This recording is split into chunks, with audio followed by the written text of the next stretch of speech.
Programa Fala Carlão. Oferecimento Bradesco. Contrate crédito rural e concorra a tratores 0 km. Olá, pessoal. Esse é mais um Fala Carlão. E o Fala Carlão, você já sabe, é sempre na prateleira de cima do agronegócio brasileiro. Olha quem está do meu lado aqui, Antônio Carlos Mota Guimarães. O Antônio Carlos é o seguinte, basta dizer apenas que ele foi presidente da Syngenta aqui, se não me engano, entre 2005 e 2013, da Syngenta para a América Latina. Então, o Antônio Carlos, eu agradeço imensamente sua presença aqui e muito nos honra receber você no nosso humilde espaço aqui do Fala Carlão, viu?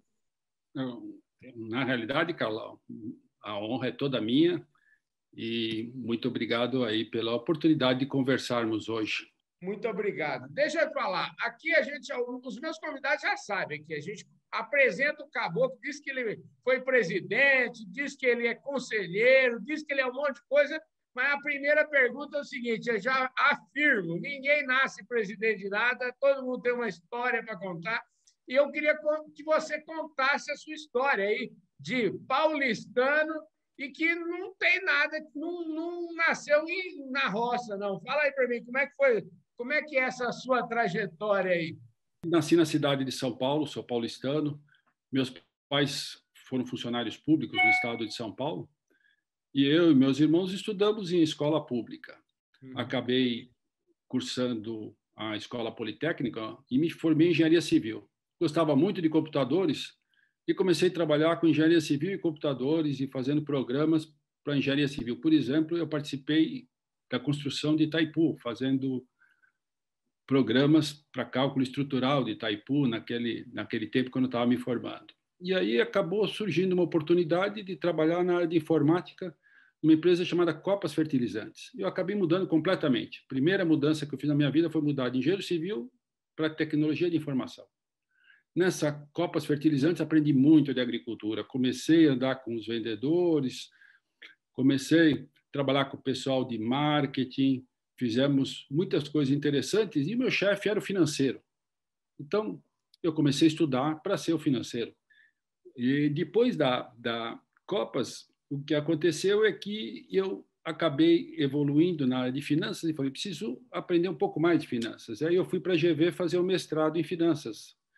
E quando me formei e defendi minha tese na GV, eu acabei, por um convite de um headhunter, indo trabalhar numa empresa completamente diferente, nem engenharia civil, nem agricultura, mas sim produtos de luxo. Fui trabalhar na divisão de bebidas da Louis Vuitton. E eu fiquei na Louis Vuitton 6 anos, e aí um headhunter me convidou, naquela época, para trabalhar na Novartis. Era para trabalhar como financeiro da divisão agro da Novartis. Então, foi muito interessante, porque eu comecei a trabalhar na divisão agro da Novartis. No final do primeiro ano, eles falaram para mim, olha, essa divisão agro que você ajudou a construir, que era separada da divisão farmacêutica, agora vai juntar e vai fazer uma nova empresa. Vai ser Syngenta. Falei, opa! Quando eu entrei numa empresa, já estou em outra. Já estava meio perdidão lá, né?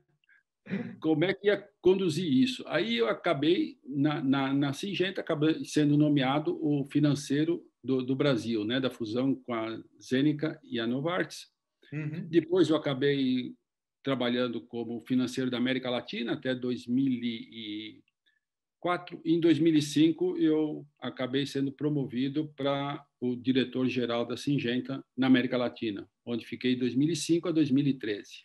Como é que é partir de um dia a dia onde você toma a decisão e aí ir para um outro patamar que é você dar conselho, né? Que você como é que é isso? Existe uma mistura aí? Como é que foi? Como é que foi a sua vida nessa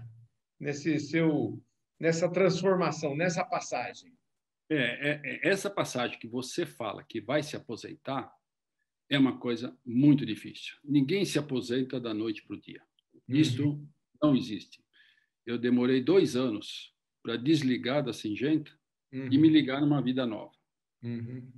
Primeiro, é importante entender que o momento que a gente vivia na Syngenta, quando eu decidi me aposentar, a Syngenta vinha crescendo no mercado, principalmente aqui na América Latina. Nós éramos os líderes de crescimento da Syngenta no mundo todo, já éramos a operação de maior faturamento. Em 2013, a gente já era a operação de maior faturamento no mundo da Syngenta, e começamos menor que todos, inclusive que a Ásia. Mas a Syngenta estava desenvolvendo uma estratégia global que eram feitas pelas funções. Então, você tinha quase 20 áreas fazendo estratégia simultaneamente. As funções, as áreas de cultivos, a área de marketing, a área de produtos. Para você ser um conselheiro, você precisa desligar. Eu demorei 2 anos para poder desligar e entender como que é você fazer uma coisa que você gosta. Porque eu gostava da Syngenta, mas eu não gostava de tudo. Gostava da estratégia, gostava das pessoas, gostava do relacionamento. Mas esse dia a dia de ficar fazendo coisas que você não põe para frente o negócio, que você simplesmente está na burocracia, era muito difícil. Então, eu acabei, em 2016, um headhunter, que foi o Sherman, da Kincanon, acabou me levando para a Cípica. E eu comecei a trabalhar primeiro como conselheiro da Cípica aqui no Brasil, depois no Comitê de Gestão da Cípica na Itália, depois também no Comitê de Gestão da Cípica na Argentina, e hoje continuo nessa posição. E aí eu tenho tempo agora para cuidar da minha vida, para pensar, para me divertir, para tudo isso que a gente não tinha. Então, essa é a transição legal que eu acabei fazendo. Aí eu queria saber assim, como é que é seu tempo? Você falou que tem tempo. Como é que está seu tempo hoje? Não, hoje eu tenho tempo, 50% do meu tempo é disponível para mim. Eu faço coisas que eu gosto.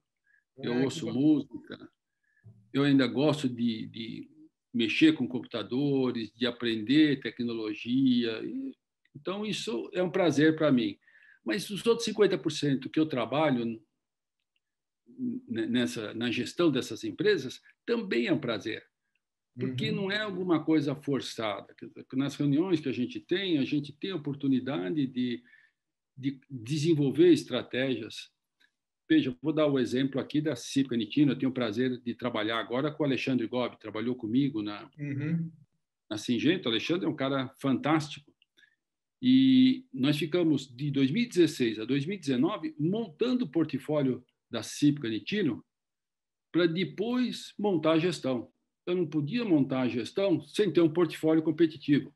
Entendi. Hoje, eu tenho praticamente 3 blockbusters, que são produtos de alto potencial, inseticida, fungicida e herbicida, que atuem pelo menos, permite a Cípica Nittino atuar em pelo menos 50% do mercado brasileiro.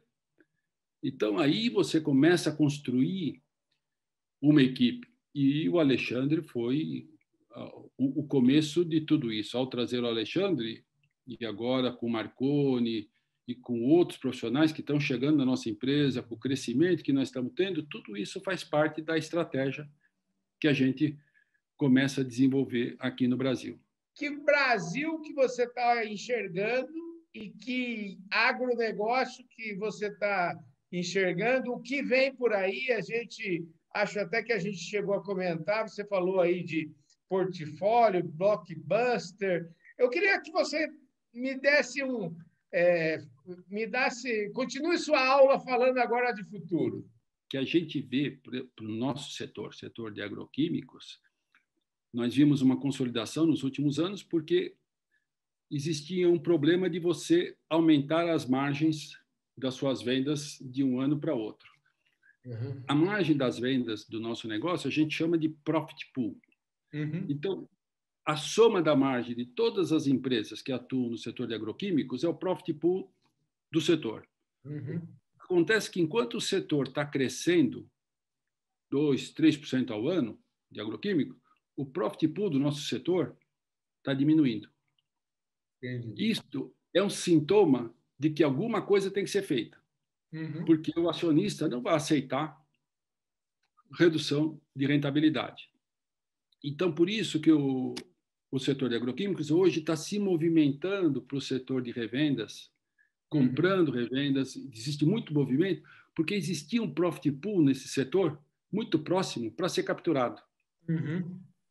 E isso vai dar retorno nos próximos anos para os acionistas dos agroquímicos. Mas isso não é suficiente, porque as restrições ambientais, as dificuldades de registro que a gente está passando, cada vez vão ser piores, vão ser maiores. É natural. O mundo está mais preocupado de ser um mundo limpo. E o nosso setor precisa se reinventar. Aí entra a parte de biológicos. A parte de biológicos cresce 20% ao ano. E o profit pool de biológicos cresce 20% ao ano, 22% ao ano. Então, se tem dinheiro, a estratégia vai para esse espaço.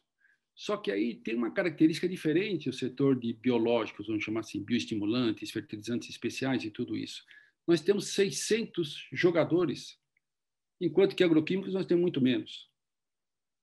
E o pessoal de agroquímico, que agora começou a enxergar os biológicos e todas as grandes empresas estão entrando nesse segmento, completando seu portfólio, enfrenta um problema, porque enquanto um agroquímico demora 2 a 3 anos para ser registrado, o biológico demora 3 meses. Essas empresas grandes estão acostumadas a trabalhar com barreiras regulatórias. Nesse outro segmento, você tem que ser mais dinâmico. No segmento de bioestimulante, você tem que criar, aproveitar e criar de novo. A velocidade de inovação é muito mais rápida. E aí, tudo isso, com 600 jogadores, você imagina se você é um agricultor.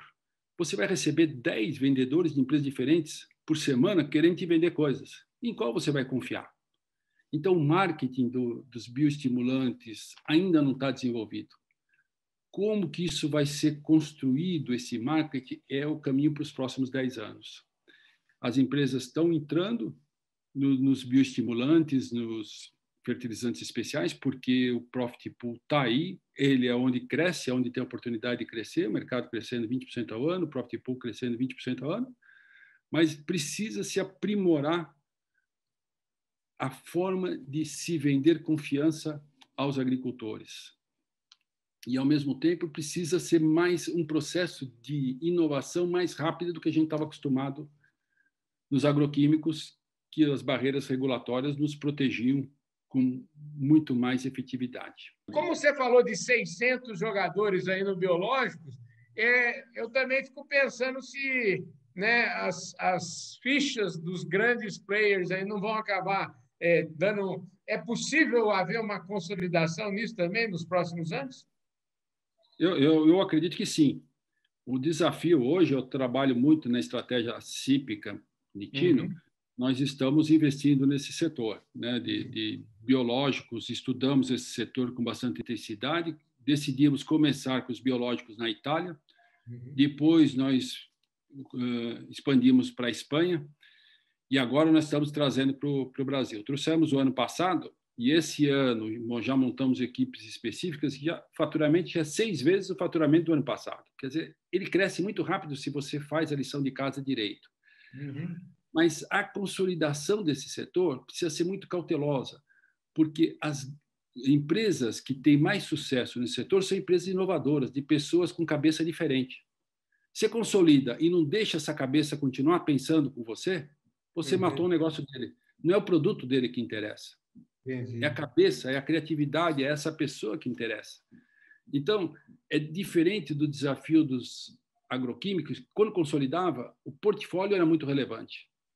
Aqui o portfólio é importante, mas o mais relevante são os inovadores que estão por trás desse portfólio que criaram essas soluções.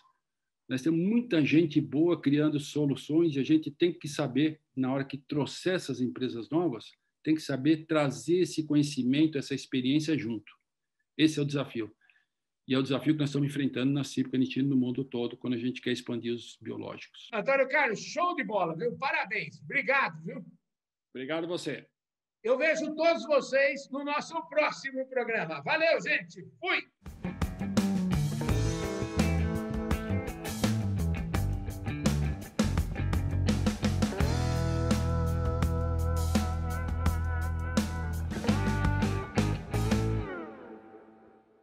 Programa Fala Carlão. Oferecimento Bradesco. Contrate crédito rural e concorra a tratores 0 km.